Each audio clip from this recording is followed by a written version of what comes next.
What is up everyone, welcome back to another video. My name is Nico and today we're going to go through 6 ways to get out of creative blocks.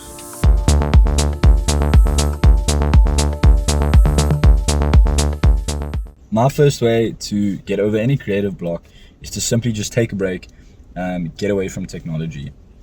It can become so mundane, just repetitively looking at a laptop when you're working, or if you're working off your phone, so my first suggestion is simply take a break. Go get a coffee with a friend, go for a walk, get your mind completely off it, and honestly get away from technology. As humans, we are not designed to be around technology all day. My second suggestion is to do something super boring. To be honest, I actually save washing dishes for when I have a creative block. When you're trying to become creative, your brain's constantly looking for inspiration. I'm looking for new ways to do something. And honestly, just 5 to 10 minutes, even longer, of doing something super repetitive and super boring can just give your brain a little bit of a rest to be able to propel that really creative idea. My third way is by expanding your mind and pushing boundaries. For this tip, it's more of a long-winded one than a simple fix. I would really recommend just researching and reading about philosophy or anything that interests you, but learn a bit about the history and expand your mind about that topic. And also, with whatever you're doing, push boundaries. When you're fiddling and someone's like, don't move to a diminished chord when you're playing piano, move to a diminished chord, see what it sounds like. Start with a diminished chord, see what it sounds like. Figure things out, but push boundaries. My fourth way is also a bit of a long-winded one. I had someone talk to me, another musician, last week, and he was telling me how he's struggling to get creative.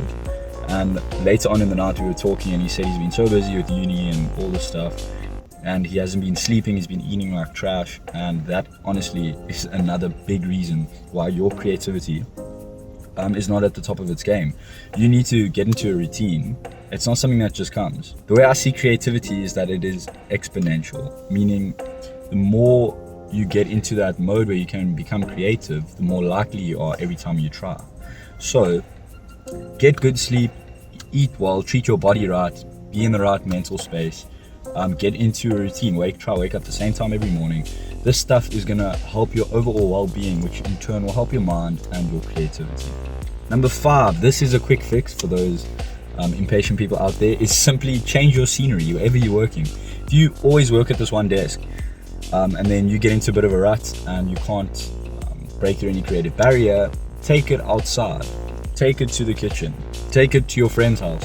Just change the scenery completely, try something new, and chances are your senses will engage in that new environment and something will come. Number 6, and my personal favorite way to battle a creative block, is create memories and new experiences. This is a more extroverted principle in the sense that when someone messages you and says let's go out for a drink, it's more about, look, I'm saying when you're in a creative flow, don't go out for that drink. But if you can't and you're not going to be efficient when working, say yes to that drink, because you don't know what can happen. You might have such an awesome time and come back and just be in a totally different space. With that, the converse can happen. You might go and have an absolutely terrible time, come back, but then it's a totally new experience. At the end of the day, what I'm just trying to say at this point is, by creating these new memories and these new experiences, you're also creating emotion, and that's going to help you express something. That's going to give you a narrative, and that's going to make you more creative. Thank you so much, everyone. Those are my 6 ways for battling creative blocks, and please let me know if they work for you. Drop a comment, drop a like, and subscribe. My roommates would like to say something too. He said thank you.